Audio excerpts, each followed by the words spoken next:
नारद जी का आगमन हुआ और नारद को आते देखकर वेद व्यास जी महाराज वंदन करने लगे। महाराज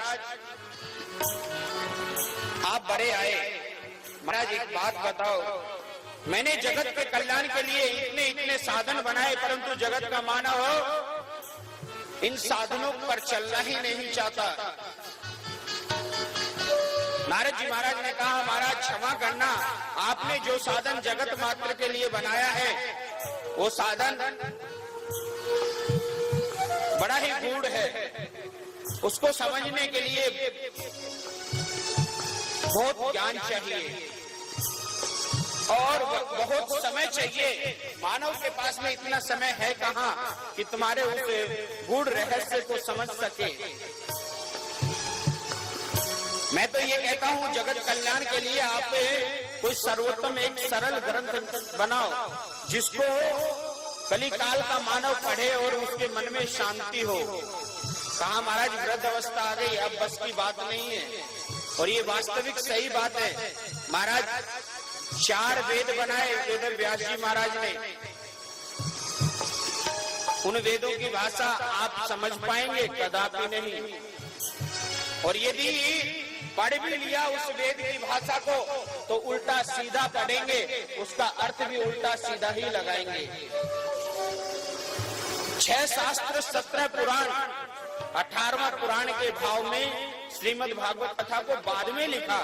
पहले 17 पुराण लिखे, तब मन में चिंतन हुआ। नारद ने कहा कोई ऐसा सार तत्व आप खोज के लाओ इन पुराणों का जो मानव का कल्याण कर सके। कहा महाराज अब नहीं होता, तो कहा जब कोई बात नहीं होती तो गुरु की शरणागति चले जाना चाहिए। जब जीव के अपने बस की कोई बात नहीं होती तो उसे अपने सद्गुरु देव की शरणागति हो जाना चाहिए। मेरे पिता ने मुझे 4 श्लोकों का दान दिया है, तुम कहो तो मैं उन 4 श्लोकों का दान तुम्हें दे दूं। तुम उन 4 श्लोकों को का विस्तार करो तो मुझे लगता है तुम्हारे मन में संतोष होगा, शांति होगी। कहा महाराज मेरे बस की बात नहीं है। कहा बस की बात ना हो तो संतों की शरणागति चले जाना चाहिए। नारद जी ने अपने जीवन के बारे में यहाँ पर वेद व्यास जी महाराज को ज्ञान दिया है कि व्यास जब अपने बस की बात ना हो तो सद्गुरुदेव की शरण चले जाना चाहिए, संतों की शरण चले जाना चाहिए।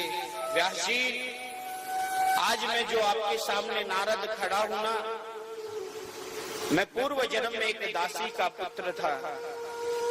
मेरी माँ एक विधवा दासी थी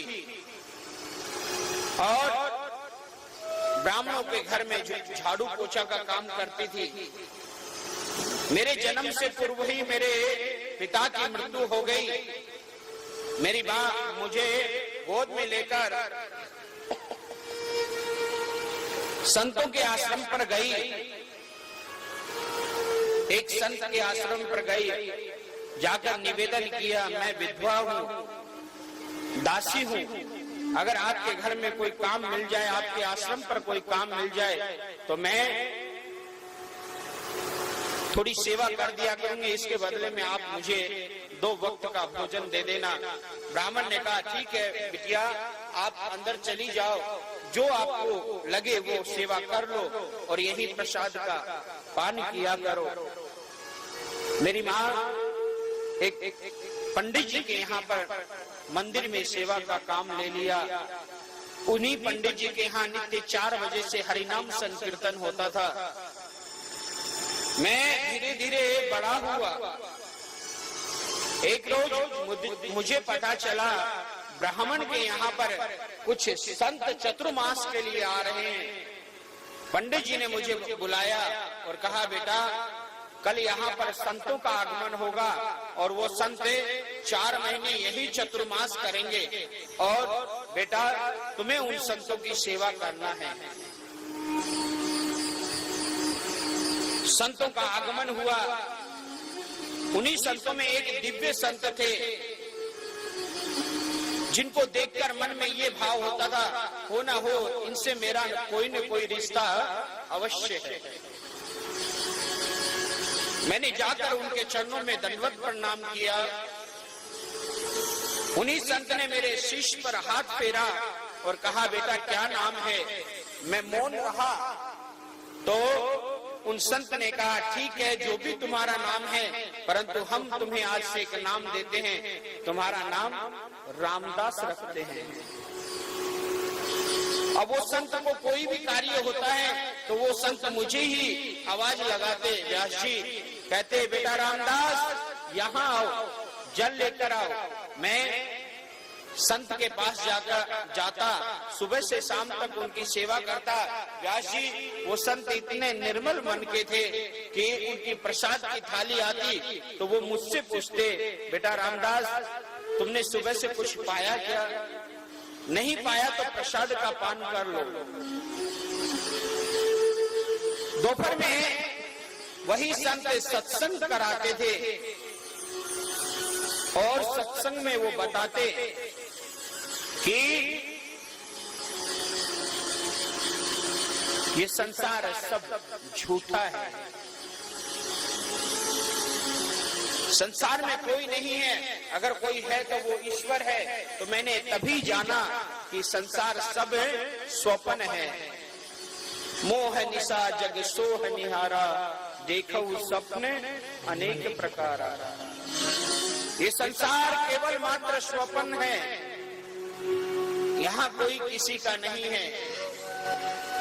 व्यास जी मैंने जाना और अब मैं सद्गुरुदेव की सेवा करने लगा। मेरे मन में ऐसी भाव उत्पन्न हुआ कि अब मैं संसार को छोड़कर उत्तराखंड में जाकर भजन करूं। यही बात मेरी माँ को पता चला तो मेरी माँ संत के पास गई और जाकर कहा, महाराज मेरा बच्चा बहकी बहकी बातें करता है, वो उत्तराखंड जाने की बात करता है। महाराज वो मेरी तो एक ही संतान है, मैं विधवा हूँ, मेरा तो लाठी का सहारा है, मैं क्या करूंगी आगे चलकर। एक रोज मेरे सद्गुरुदेव ने मुझे बुलाया, कहा बेटा तुम्हारा मन उत्तराखंड में जाने का करता है? कहा हाँ गुरुदेव। कहा बेटा उत्तराखंड अवश्य जाना, परंतु अपनी माँ की सेवा करो। कहा तो गुरुदेव मैं यहाँ कैसे रहूंगा? तो मेरे गुरुदेव ने एक मंत्र लिख कर दिया, बेटा इस मंत्र का तुम पाठ करना, जब 12 लाख ये मंत्र पूरे हो जाएंगे उस दिन तुम्हें तुम्हारा लक्ष्य मिल जाएगा। कहा सद्गुरुदेव मुझे गिनती नहीं आती। कहा बेटा करना काम तुम्हारा है, गिनती का काम तो उसे श्याम सुंदर का है। जिस दिन वो तुम्हारे सामने प्रकट हो जाए समझ लेना तुम्हारे 12 लाख जपे पूरे हो गए। मुझे पता चला मेरे सद्गुरुदेव सुबह चले जाएंगे। मैंने कहा गुरुदेव मेरा यहाँ मन नहीं लगता, मुझे भी साथ ले चलो। मेरे गुरुदेव ने कहा वेद ये कहता मातृ देवो भवः, पितृ देवो भवः, आचार्यो देवो भवः, गुरु देवो भवः। पहले माँ की सेवा करो बेटा, पिता तुम्हारा है नहीं, माँ है, माँ का कर्तव्य पूरा करो। संत वहां से चले गए। व्यास जी मुझे संसार में सब दुख ही दुख नजर आने लगा, मेरा संसार में मन नहीं लगता। मैं एकांत में जाकर गुरुदेव के द्वारा दिए हुए मंत्र का नमो भगवते तुभ्यं वासुदेवं धीमहि, जो मंत्र मेरे गुरुदेव ने मुझे दिया था, मैं उस मंत्र का पाठ करने लगा। तो जब भी मैं माला लेकर बैठता मेरी माँ मुझे आवाज दे देती, बेटा रामदास कहाँ हो, यहाँ आओ। तो मुझे ऐसा लगता है ये मेरी माँ मेरे भजन में व्यवधान उत्पन्न कर रही है। हे ठाकुर इसको तुम उठा क्यों नहीं लेते? व्यास जी जैसा मैंने भाव सोचा, शास्त्र में ऐसा भाव सोचना नहीं चाहिए, दोष लगता है। परंतु मेरी इंद्रियों में वृत्ति इतनी आ चुकी थी कि मैं मन में ये सोचता था कि अब मेरी माँ मेरा भजन में व्यवधान उत्पन्न करती है, हे प्रभु तुम इसको उठा लो। और एक रोज क्या हुआ, एकदा निर्गतांगोह ध्रुवन्ति निशंगा पथे सर्पदस्यतया पृष्ठ कृष्ण काल चोदित। एक दिन मेरी माँ गौशाला में दूध धोने के लिए गई और गौशाला में सर्प बैठा हुआ था। मेरी माँ का पद सर्प पर पड़ा और सर्प ने मेरी माँ का दंश किया और मेरी माँ की मृत्यु हो गई। उस रोज मैं व्यास जी महाराज 2 प्रकार के आंसू रोया, बाईं आंख से गर्म आंसू और दाईं आंख से ठंडा आंसू। व्यास